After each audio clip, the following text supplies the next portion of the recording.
Bienvenidos a Amu Curiosos, yo soy Amu Neuroscience and Biology, o Amu mejor dicho. Neuroscience and Biology son los temas que más tratamos en este canal, neurociencia y biología, y por supuesto todas las ramas derivadas de estos, es decir, toda la parte de neurobiológica, neurofarmacológica, etcétera, y por supuesto también toda la parte de biología enfocada a todas sus ramas, biología botánica, biología celular, biología general, biología molecular, biotecnología, bioquímica, fisiología animal y vegetal, etcétera. Vamos a hablar de un montón de cosas en este canal, así que si te gusta, te invito a que te quedes. Por supuesto también, y si no eres tanto de ver vídeos o tal, pues también tenemos un canal de Twitch para que sea más interactivo y más de directos. También tenemos un canal de Discord, también tenemos un montón de redes sociales donde publicamos cositas. Por ejemplo, Facebook, Twitter, Instagram y Ciencia Red. Y por supuesto también tenemos no solamente todo esto, sino que tenemos un blogger donde publicamos también cositas escritas un poquito más extensas, y también tenéis, para más información y para si queréis contenido un poco más exclusivo, el Patreon, donde de vez en cuando pues oferto cositas, tenéis cierto poder dependiendo de qué nivel elijáis. Y básicamente eso es a lo que venís a este lugar, a construir vuestro conocimiento, a ayudarme a mí a construir el mío siempre, con vosotros y con vuestra ayuda. Y nada, pues que espero que disfrutéis mucho de los vídeos. Muchísimas gracias a todos aquellos que os queréis unir a esta maravillosa comunidad de Amu Curiosos, dejando un like, dejando un comentario y o directamente suscribiéndoos. Llevamos ya 3 años haciendo divulgación, así que esperamos mejorar todavía más. Y pues nada, bienvenidos a la aventura y que la disfrutéis muchísimo. Un abrazo enorme y comenzamos. En cuanto al sistema reproductor masculino, que también habrá que contarlo un poquito para que tengamos una idea, el sistema reproductor masculino está compuesto por los testículos, el epidídimo, el conducto deferente, las glándulas sexuales accesorias y el pene. Las glándulas sexuales accesorias comprenden de hecho las vesículas seminales, la próstata y las glándulas bulbouretrales, o también llamadas glándulas de Cooper. Empezamos por el principio, los testículos. Los testículos, concretamente en ellos, se produce la espermatogénesis o producción de espermatozoides y la síntesis de hormonas sexuales o andrógenos. Por tanto, los testículos poseen funciones tanto reproductivas como endocrinas, un poco como ocurría en el caso de los ovarios. Los testículos son órganos pares que están suspendidos en el interior de la bolsa testicular o escroto y se localizan fuera de la cavidad abdominal de los hombres y están rodeados por una capa gruesa de tejido conjuntivo denso llamada túnica albuginia, que proyecta tabiques hacia el interior del órgano y lo divide en unos 300 lobulillos. Cada lobulillo testicular contiene entre 1 y 4 túbulos seminíferos rodeados por tejido conjuntivo en el que se encuentran las células intersticiales de Leydig, que son muy importantes, como ahora veremos. Importante que he dicho en el hombre, pero en realidad todos los mamíferos tienen los testiculillos hacia afuera. Y de hecho en algunas especies salen también cuando es la época reproductiva, no en el caso de los mamíferos, en otro tipo de especies. Pero bueno, esto ya lo iremos viendo. Ya os he dicho que las especies hay que verlas en zoología porque como cada una tiene un mundo distinto, pues hay que irlo viendo todo. Pero bueno, para que os hagáis una idea de que existen, en el caso de los mamíferos ya os digo por lo menos, y en el caso del ser humano, los testículos. Bien. Los túbulos seminíferos, por su parte, que son esa parte dentro de los testículos, en los túbulos seminíferos tiene lugar la espermatogénesis y los túbulos seminíferos son túbulos contorneados de entre 30 a 70 centímetros de longitud y están formados por un epitelio seminífero o germinativo, que es un epitelio estratificado compuesto por células germinales y células sustentaculares, o también llamadas las células de Sertoli. El epitelio seminífero está apoyado sobre una lámina basal. Asimismo, las células germinales en el epitelio germinativo del testículo, las células germinales, que son estas que os he comentado, atraviesan diferentes estadios de desarrollo desde espermatogonias, espermatocitos primarios o espermatocitos puesto con primario con un palito romano, espermatocitos secundarios o espermatocitos con 2 palitos, espermátidas y espermatozoides. Las células germinales en proliferación migran desde la base del epitelio hacia la superficie y los diferentes estados se disponen de hecho en el túbulo seminífero de forma helicoidal. De manera que las espermatogonias son células madre que se localizan en la región basal del epitelio germinativo y pueden distinguirse dos tipos de espermatogonias principalmente. Las espermatogonias pueden ser de tipo A o pueden ser de tipo B. Las espermatogonias, concretamente de tipo A, se dividen por mitosis porque una célula hija persiste como espermatogonia de tipo A, mientras que la otra se diferencia espermatogonia de tipo B, que después de varias divisiones mitóticas, de hecho, las espermatogonias de tipo B se dividen por mitosis y producirán los espermatocitos primarios, que son el siguiente punto. Los espermatocitos primarios, que son los que derivan de este tipo de espermatogonias de tipo B, duplican su contenido en ADN y comienzan con la primera división meiótica o la meiosis 1, que ya hablamos de ella, recordar, está por ahí en un vídeo la meiosis muy bien explicada, cuyos resultados son dos espermatocitos secundarios a efectos prácticos y que son células haploides en este caso.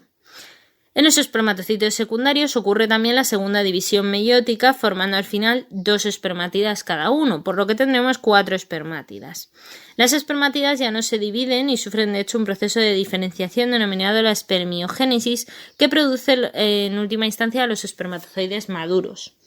Los espermatozoides, por su parte, se localizan en la luz del túbulo y no forman parte del epitelio germinal porque el espermatozoide maduro tiene unos 60 micrómetros de longitud y se divide en cabeza, cola y, bueno, hay gente que dice cuello, entre comillas, en la unión de la cola con la cabeza, pero vamos, es cabeza y cola de toda la vida en el caso de los espermatozoides.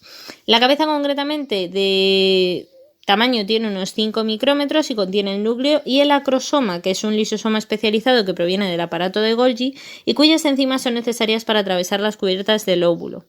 La cola está formada por un cuello o pieza de conexión que tiene 2 centriolos, una pieza intermedia con abundantes mitocondrias, una pieza principal y una pieza terminal que solo contiene el axonema del propio flagelo. Ya os hablé, creo recordar, de las estructuras de cilios y de flagelos, así que si no lo recordáis, iros para allá a verlo un poquito. También os recuerdo que este tipo de mitocondrias, creo recordar que cuando hablamos de la mitocondria os dije es una herencia materna y así ha sido tradicionalmente hasta hace, no sé, un año como muchísimo, quizás, que salió un artículo en el que, ha habido más de un artículo que parece ser que las mitocondrias también las tenemos libres en sangre, también parece ser que las mitocondrias no solamente se encuentran en la sangre, sino que también en esta parte de la cola alguna de las mitocondrias paternas puede ser transferida a la descendencia, que todavía se está estudiando, todo esto está un poco controvertido cuando os estoy grabando esto todavía, pero bueno, para que lo sepáis, para que sepáis que hay un mundo todavía que está un poco en debate y que a lo mejor esto que os estoy contando dentro de 3 días hay que cambiarlo, ¿vale? Porque puede pasar. Dicho eso, vamos a hablar poquito a poco también de otro tipo de estructuras. Por ejemplo, las células de Sertoli. Las células de Sertoli son las células sustentadoras, o como digo, de Sertoli, es como se denominan, son células epiteliales cilíndricas altas que sostienen y nutren a las células germinales y forman parte del epitelio germinativo y se extienden, de hecho, desde la lámina basal hacia la luz de los túbulos seminíferos. En sus superficies, tanto lateral y apical, poseen prolongaciones laterales entre las que se encuentran las células germinales y contienen una gran cantidad del retículo endoplasmático liso y cuerpos de inclusión característicos, como es el caso de los cristaloides de Charcot-Böttcher, cuya función a día de hoy se desconoce. Las células de Sertoli serán unidas por uniones herméticas. Las células de Sertoli están unidas por unas uniones herméticas, las células ocludens, de las cuales ya hemos hablado también en su momento, en vídeos previos, que dividen además el epitelio seminífero en un compartimento basal en el que están localizadas las espermatogonias y un compartimento abluminal, en el cual maduran las células germinales. Estos complejos de unión entre las células de Sertoli forman la barrera hematotesticular, que aísla a las células germinales haploides del sistema inmunológico del adulto, un órgano inmunológicamente, por tanto, privilegiado, De esta manera, de hecho, los espermatozoides no pueden alcanzar la circulación sistémica en ningún momento y a la inversa, la circulación nunca les llega a ellos 100%, así que las células del sistema inmunitario no pueden alcanzar las células germinales en desarrollo dentro de los túbulos seminíferos. Se evita así, de hecho, la producción de anticuerpos específicos contra estas células, lo que podría provocar infertilidad en algunos varones. Y de hecho, si hay algún fallo, pues a veces hay infertilidad en los varones de este proceso, precisamente. La función de las células de Sertoli también es regular la espermatogénesis y la secreción intratubular, además de secretar líquido que facilite el avance de los espermatozoides, ya que las células de Sertoli secretan factores necesarios para la espermatogénesis, como la proteína fijadora de andrógenos que mantiene concentraciones elevadas de testosterona en los túbulos seminíferos, o también llamada inhibina, que inhibe de hecho la liberación de la FSH, que es una hormona que por un mecanismo de regulación negativa se puede inhibir con la inhibina y es prácticamente una de las que ayuda a este proceso de, como os digo, de maduración. Además, las células de Sertoli poseen receptores para la FSH y la testosterona y realizan la fagocitosis y degradación de los restos celulares que se forman durante la espermatogénesis. Al igual que en los óvulos, hay un sistema evidentemente de limpieza, digamos, de todo aquello que se va degenerando, porque no lo vamos a dejar ahí acumulado pintando monas en el cuerpo, no es plan. La evolución y la biología no funcionan dejando cosas por ahí. Tener en cuenta que también hay nutrientes y hay composición de proteínas y de otras cosas que, como ya hemos visto en bioquímica metabólica y en otras cosas, pues se intenta recuperar todo en el organismo, se intenta recuperar y se puede reutilizar.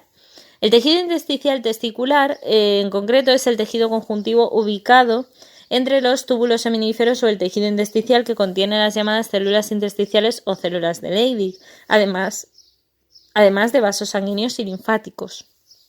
Las células de Leydig son células acidófilas grandes que poseen las características de las células secretoras de esteroides y poseen abundante retículo endoplasmático liso, de manera que son mitocondrias.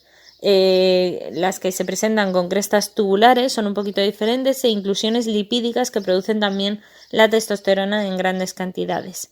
Los conductos intratesticulares, por su parte, son unos túbulos seminíferos que se continúan con estos túbulos rectos, ¿vale?, que carecen de células germinales y que están formados solo por células de Sertoli. Los túbulos rectos desembocan en la red de Haller o la red testicular o red de testis, también llamadas así, que consisten en un sistema intercomunicado de conductos inmersos en tejido conjuntivo muy vascularizado, y los conductos de la red testicular están revestidos por un epitelio simple cúbico. El epidídimo, por su parte, es un órgano almacenador de los espermatozoides en los mamíferos, situado sobre el testículo, que está compuesto por los conductillos eferentes y el conducto del epidídimo. Unos 20 conductillos eferentes conectan los conductos de la red testicular con el conducto del epidídimo y están tapizados además por un epitelio pseudoestratificado cilíndrico que posee células altas y bajas, por lo que hay un corte transversal de su luz que muestra un contorno ondulado. El conducto del epidídimo es importante porque es un tubo muy enrollado de unos 6 metros de longitud que está revestido por un epitelio pseudoestratificado que contiene dos tipos celulares, las células principales y las células basales. Las células principales son células cilíndricas altas que poseen microvellosidades largas llamadas estereocilios en su superficie apical. Estos estereocilios o filamentos de actina apicales absorben la mayor parte del líquido producido por el testículo y secretan sustancias que también contribuyen a la maduración de estos espermatozoides, como la glicerofosfocolina, el ácido siálico y algunas otras glucoproteínas. Los espermatozoides adquieren aquí de hecho la movilidad en el epidídimo. Es importante que no son móviles hasta este momento. Las células basales son las células madre del epitelio y son células pequeñas y redondeadas que están apoyadas sobre la membrana basal dentro del epidídimo, evidentemente, y el epidídimo posee una capa muy delgada de músculo liso que aumenta gradualmente el espesor y produce contracciones peristálticas que sirven para mover los espermatozoides a lo largo de todo el conducto. El conducto deferente, de hecho, es el segmento más largo de las vías espermáticas, conecta el conducto del epidídimo con la uretra y junto con el conducto de la vesícula seminal forma el conducto eyaculador, de manera que el conducto deferente está revestido por un epitelio pseudoestratificado cilíndrico muy similar al del epidídimo, pero que posee una capa muscular muy gruesa que contiene haces musculares dispuestos en 3 estratos, que son el estrato longitudinal externo, el estrato circular intermedio y el estrato longitudinal interno, rodeando a la capa muscular, que se encuentra en una capa adventicia también, que posee abundantes vasos sanguíneos y nervios. Es muy sensible, por tanto, a la zona de donde se encuentra el conducto deferente, que como os podéis imaginar está situada, en fin de cuentas, en el pene. Las vesículas seminales, por su parte, son dos glándulas tubulares alargadas y muy enrolladas situadas detrás de la próstata y cuyo conducto excretor se une al conducto deferente para formar el conducto eyaculador. Están formadas por un epitelio pseudoestratificado cilíndrico que contiene células cilíndricas altas no ciliadas y células redondeadas que son más bajas. Importante que la vesícula seminal no almacena los espermatozoides y se almacenan en el epidídimo, porque claro, al decir vesícula seminal puedes pensar que se almacena ahí, pero no, se almacenan en el epidídimo. Lo quiero dejar claro para que no lo confundáis. Por otra parte, las vesículas seminales contribuyen mayoritariamente al eyaculado, es decir, tienen que ayudar a que haya eyaculación en los machos para que haya, por tanto, una posterior llegada de los espermatozoides hasta todo el sistema femenino y haya una fecundación. Asimismo, ya que su producto de secreción representa desde estas vesículas seminales el 60-70% del líquido del eyaculado, secretan un líquido viscoso amarillento ligeramente básico que contiene mucha fructosa y contiene también esta fructosa precisamente porque es el principal nutriente de los espermatozoides. También llevan prostaglandinas, aminoácidos y otro tipo de azúcares también para ayudar a ese proceso. El eyaculado también se compone de un 60-70%, como digo, de las secreciones de la eyaculación y el 20-30%, que sería lo que resta básicamente, es de la secreción prostática, que de hecho la próstata es el siguiente punto. Se localiza debajo de la vejiga y está formada por alrededor de unas 30-50 glándulas tubuloalveolares que desembocan en la uretra y están inmersas en un estroma de tejido conjuntivo que contiene gran cantidad de células y de fibras musculares lisas con un estroma fibromuscular. El producto de secreción de la próstata, como digo, representa el 20-30% del líquido eyaculado y secreta un líquido claro que contiene ácido cítrico, fosfatasa ácida, prostaglandinas, zinc y proteasas, entre las que se encuentra una serina proteasa conocida como el antígeno prostático específico o PSA, que sirve como un marcador tumoral de la próstata. Para acabar ya prácticamente con el sistema masculino, hablamos de las glándulas bulbouretrales, que son conocidas también por glándulas de Cooper, que son glándulas tubuloalveolares que desembocan en el segmento inicial de la porción esponjosa de la uretra, y son glándulas secretoras de moco que están revestidas por un epitelio cilíndrico simple. Su estimulación sexual determina que se libere su secreción altamente alcalina y que neutraliza los restos de la orina de la uretra, en el caso de los machos, para evitar ciertos procesos, y el pene consiste en dos masas de tejido eréctil o cuerpos cavernosos y una masa ventral o cuerpo esponjoso en el que está incluida la uretra, rodeando individualmente por una capa fibroclástica densa denominada la túnica albugínea, y el tejido eréctil contiene abundantes espacios vasculares amplios e interconectados que están revestidos por un epitelio simple plano. Pues hasta aquí por ahí, muy curiosos. That's all, folks. Espero que os haya gustado mucho el vídeo. Dejar un like, un comentario y una suscribida si no lo habéis hecho ya. Y nos vemos en el próximo vídeo. Que la ciencia y la fuerza os acompañe.